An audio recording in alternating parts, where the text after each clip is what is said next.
சின்ன மருமகள்ல அடுத்து என்ன நடக்க போகுதுன்னு வாங்க பார்க்கலாம். மயிலு போசு வீட்டுக்கு வர்றாங்க.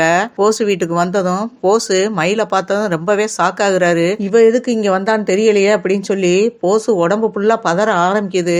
அந்த பொண்ணு மயிலு போச பார்த்து கேக்குது, என்னங்க நல்லா இருக்கீங்களா, என்ன செங்கல் சூளை பக்கம் 2 நாள் ஆளையே காணா அப்படின்னு கேட்கவும், இதை கேட்ட போசுக்கு தூக்கி வாரி போடுது. என்ன இப்படி ஓப்பனா வந்து பேசுறாளே அப்படின்னு சொல்லிட்டு பதறாரு கடந்து.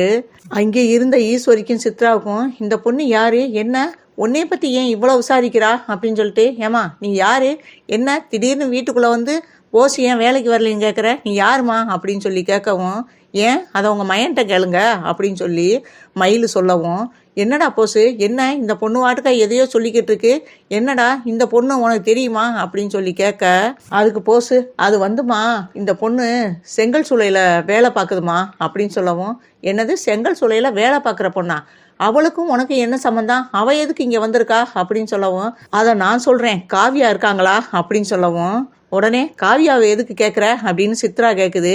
எதா இருந்தாலும் எங்கிட்ட பேசு, எதுக்கு நீ காவியாவை கேட்குற. அந்த நேரம் பார்த்து காவியா ரூமுக்குள்ள இருந்து வெளியே வர்றாங்க. காவியா பார்த்துட்டு, இவங்க தானே காவியா அப்படின்னு கேட்கவும், நீ யாருமா அப்படின்னு சொல்லி காவியா கேட்குறாங்க மயிலை பார்த்து. காவியாவை பார்த்து மயில் சொல்லுது, நான் உங்கள் செங்கல் சூளையில வேலை பார்க்குற பொண்ணு அப்படின்னு சொல்லவும், அதுக்கு நீங்கள் அப்பாவையில் போய் பார்க்கணும், எதுக்கு நீ இங்கே வந்த அப்படின்னு கேட்கவும், ஏதாவது உதவி வேணும்னா அப்பாவை கேட்டாலே செய்வாரே, இன்னமும் ஹெல்ப் வேணுமா அப்படின்னு கேட்குறாங்க. உங்கள் அப்பாவை பற்றி ஒரு முக்கியமான விஷயத்த சொல்கிறதுக்காக தான் நான் வந்தேன் அப்படின்னு சொல்லவும், அதுக்கு காவியா கேட்குறாங்க, என்னது எங்கள் அப்பாவை பற்றி முக்கியமான விஷயம் சொல்ல வந்தியா, என்ன எனக்கு ஒன்றுமே புரியலையே அப்படின்னவும், உங்களுக்கெல்லாம் புரியாது, இப்போ அதை புரிய வைக்கிறதுக்கு தான் நான் இங்கே வந்திருக்கேன் அப்படின்னு சொல்லி மயில் சொல்லவும், எல்லாருமே அதிர்ச்சியோட பார்க்குறாங்க. இவ என்ன புதுசாக ஒரு கதையை சொல்கிறா, அதுவும் எம்எல்ஏவை பற்றி ஏதோ சொல்ல போகிறோன்னு வேற சொல்கிறா அப்படின்னு சொல்லிட்டு ஈஸ்வரியும் சித்ராவும் முழிக்குது. போசு ரொம்ப பயத்தோட இருக்காப்புல, இவளோட நெருங்கி பழகின விஷயத்த காவியாட்ட போட்டு கொடுக்க தான் வந்திருக்கா போல அப்படின்னு சொல்லிட்டு ரொம்பவே பயப்படுறாப்புல. காவியாவை பார்த்து மயில் சொல்கிறாங்க, உங்கள் அப்பா பண்ணின தப்புக்கு தான் உங்களுக்கு இப்படி ஒரு வாழ்க்கை அமைஞ்சிருக்கு அப்படின்னு சொல்லவும், ஏய் வாய் அடக்கி பேசு, என்ன எங்கள் அப்பாவை பற்றி தப்பாக பேசிக்கிட்டு இருக்க, என்ன எங்கள் அப்பாவை பற்றி அப்படி நீ தப்பாக கண்டுபிடிச்ச அப்படின்னு சொல்லவும், சொல்கிறேன் பொறுமையாக கேளுங்க, சொல்கிறதுக்கு தானே வந்திருக்கேன் அப்படின்னு சொல்லி மயில் சொல்கிறாங்க. சரி எங்கள் அப்பாவை பற்றி என்ன சொல்ல வந்த சொல்லு அப்படின்னு சொல்லவும், உனக்கு மட்டும் எம்எல்ஏ உங்கள் அப்பா இல்லை, எனக்கும் அவர் தான் அப்பா அப்படின்னு ஒரு குண்டை தூக்கி போடுறாங்க. இதை கேட்ட காவியா ரொம்பவே அதிர்ச்சி ஆகுறாங்க. ஏய் என்னடி சொல்ற அப்படின்னு சொல்லவும், உண்மையை தாங்க சொல்றேன் அப்படின்னு சொல்லிட்டு ஒரு போட்டோவையும் எடுத்து காமிக்கிறாங்க. அதுல எம்எல்ஏ சிற்றரசும் மயிலுடைய அம்மாவோட, மயில் கை குழந்தையா இருக்காப்புல, அந்த போட்டோவை எடுத்து காட்டுறாங்க. இந்த போட்டோவை பாருங்க அப்படின்னவும் அந்த போட்டோவை பார்க்குறாங்க. அந்த போட்டோவை காட்டுறாங்க மயில். அந்த போட்டோவை பார்த்து ரொம்பவே ஷாக்காகுறாங்க காவியா. ஏன்னா எம்எல்ஏ பக்கத்தில் இருக்கிறது வேற ஒரு பொண்ணோட கை குழந்தையோட அந்த போட்டோவில் இருக்கிறத பார்க்குறாங்க. அதை பார்த்து ரொம்பவே ஷாக்காகுறாங்க. இருக்கவே இருக்காது, அது உன் அப்பாவா இருக்காது, என் அப்பா அப்படியெல்லாம் தப்பு பண்ணுற ஆளே கிடையாது, என்னடி காசு பணம் வேணும்னா ஏதாவது கேட்டு வாங்கிட்டு போ, அதுக்காக இப்படி ஒரு ப்ராடு வேலையை பண்ணாத அப்படின்னு சொல்லவும், என்னைய ப்ராடுங்கிறீங்கல்ல, இப்போ வேணாலும் உங்கள் அப்பாவை வர சொல்லுங்க, நானும் எங்கள் அம்மாவை வர சொல்கிறேன், அப்போ தெரிஞ்சு போகும்ல உங்கள் அப்பா நல்லவரா தப்பானவரான்னு அப்படின்னு சொல்லி கேட்கவும், இதை கேட்டு ஈஸ்வரியும் சித்ராவும், என்ன எம்எல்ஏவுக்கு இன்னொரு குடும்பம் இருக்கா அப்படின்னு சொல்லிட்டு இதுக அதிர்ச்சியோட பார்க்க, இதை பார்த்த சாவுத்திரியும் தாமரையும் நினைக்குதுக, மருமையந்தேன் தப்பானவனா, மாமனார் அதுக்கு மேலே வில்லனா இருக்கான், பொண்ணு விஷயத்தில் இவங்க 2 பேரும் ஒரே மாதிரி தான் போல, நல்லா அவளுக்கு வேணும் அப்படின்னு சொல்லிட்டு இதுக அதை கேட்டு ரொம்ப சந்தோஷப்படுதுக.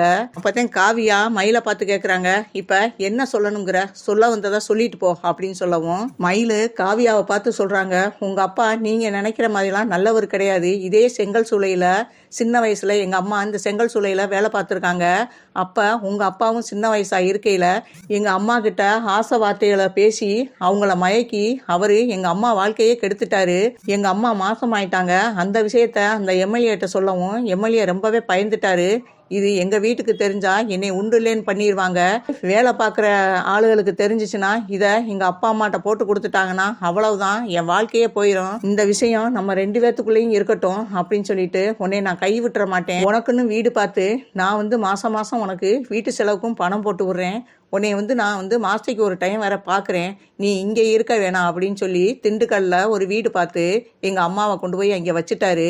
அதுக்கப்புறம் எங்கள் அம்மாவை வேலைக்கே வரவும் விடலை. நான் பிறக்கிற வரையுமே வரப்போதான் இருந்திருக்காரு. நான் குழந்தையா இருக்கையிலே அவரு வர்றதை அவாய்ட் பண்ணிட்டாரு. எங்க வீட்டுக்கெல்லாம் வர்றதில்ல. அதனால எனக்கு அப்பா யாருன்றது தெரியாது. அம்மாட்ட எங்க அப்பா பத்தி எனக்கு அப்பா யாருமா அப்படின்னு கேட்டேன். அதை பத்தி என்கிட்ட எதுவுமே கேட்காதமா அப்படின்னு சொல்லி எங்க அம்மா அழுக ஆரம்பிச்சிட்டாங்க. எங்க அம்மா அழுகவும் எங்க அம்மாட்ட கேட்க எனக்கு மனசு இல்லை. அதோட நானும் விட்டுட்டேன். எங்க அம்மா 4 வீட்டுல வேலை செஞ்சுதான் என்னைய படிக்க வச்சாங்க. அதுக்கப்புறம் ஒரு நாள் எங்க அம்மா வேலைக்கு போன நேரம் நான் வீட்டுல இருந்தேன். அப்பதான் எனக்கு இந்த வீட்டுக்குள்ள ஏதாவது தேடி பார்த்தோம்னா அப்பாவுடைய போட்டோ கிட்டா இருக்குமா அப்படின்ட்டு தேட ஆரம்பிச்சேன். அதே மாதிரியே ஒரு பழைய பெட்டியில எங்க அப்பாவுடைய போட்டோ இருந்துச்சு. எங்க அப்பா அம்மா நான் கை குழந்தையா இருக்கையில தூக்கி வச்ச மேனிக்கு அந்த போட்டோ இருந்துச்சு. அதை பார்த்ததும் எனக்கு தூக்கி வாரி போட்டுருச்சு. எங்க அம்மா வீட்டு வேலை முடிஞ்சு வீட்டுக்கு வந்தாங்க. அவங்ககிட்ட நான் அந்த போட்டோவை காட்டி கேட்டதும் எல்லா உண்மையும் சொல்ல ஆரம்பிச்சிட்டாங்க. அப்ப எங்க அம்மா என்னட்ட சொன்ன வார்த்தை, அவருக்குன்னு ஒரு குடும்பம் இருக்கு, அவரு இப்ப பெரிய வசதி வாய்ப்புகளோட இருக்காரு, அதனால அவர்கிட்ட எல்லாம் இனிமே நம்ம நினைச்சா கூட பக்கத்துல நெருங்க முடியாதுமா, இனிமே மறந்துரு அப்படின்னு சொல்லிட்டு என்னைய ஆறுதல் படுத்தினாங்க. அப்பதான் நான் ஒரு முடிவு பண்ணேன். அதே செங்கல் சூளையில போய் வேலை பார்த்து அந்த ஆளை நம்ம பழி வாங்கணும் அப்படின்ற ஒரு முடிவுக்கு வந்தேன். எங்க அம்மாட்ட நான் எம்எல்ஏவை பார்க்க போறேன்னு சொன்னா எங்க அம்மா விடமாட்டாங்க. அதனால நான் எங்க அம்மாட்ட ஒரு பொய்ய சொன்னேன். மதுரையில எனக்கு ஒரு வேலை கிடைச்சிருக்குமா, அங்க நான் வேலை பார்க்க போறேன் அப்படின்னு சொல்லவும், சரிம்மா பார்த்து பத்திரமா வேலைக்கு போ அப்படின்னு சொல்லிட்டு என்னை சொல்லி அனுப்பிச்சாங்க. அதுக்கப்புறம் எங்க அம்மா பார்த்த செங்கல் சூளைக்கே நானும் வேலைக்கு வந்தேன். அந்த செங்கல் சூளைக்கு வந்த பிறகுதான் எம்எல்ஏவுக்கு ஒரு பொண்ணும் இருக்கு. அந்த பொண்ணுக்கு ஏற்கனவே கல்யாணம் ஆகி டைவர்ஸ் ஆகி மறுபடியும் இன்னொருத்தருக்கு கல்யாணம் பண்ணி வச்சிருக்கதா நான் கேள்விப்பட்டேன். நான் வேலை அங்கே பார்த்துக்கிட்டு கேள அக்கம் பக்கத்தில் விசாரிச்சல எல்லா விஷயமும் எனக்கு தெரிய வந்துச்சு. அப்பதான் இந்த போஸையும் பார்த்தேன். இந்த போஸ் அங்கே வேலை பார்க்காம சும்மாவே உட்கார்ந்து இருந்தாரு. இவர் யாரு, இவர் வேலை செய்யாம இங்கே உட்காந்துருக்காருனவும் அப்பதான் செங்கல் சூளையில இவர் தான் மருமைங்க, எம்எல்ஏவுடைய மருமைங்க, இவரும் கொஞ்சம் ஏதோ தப்பு பண்ணியிருப்பாரு போல, செங்கல் சூளையில இவரை வேலை பார்க்க வச்சிருக்காங்க அப்படின்னு எல்லா விஷயத்தையும் நான் கேள்விப்பட்டேன். அப்பதான் இந்த நிக்கிறாரே போஸ், இவர்கிட்ட நான் நெருங்கி பழகுற மாதிரி நடிச்சேன். இவரும் என்னட்ட ரொம்பவே நெருங்க ஆரம்பிச்சிட்டாரு.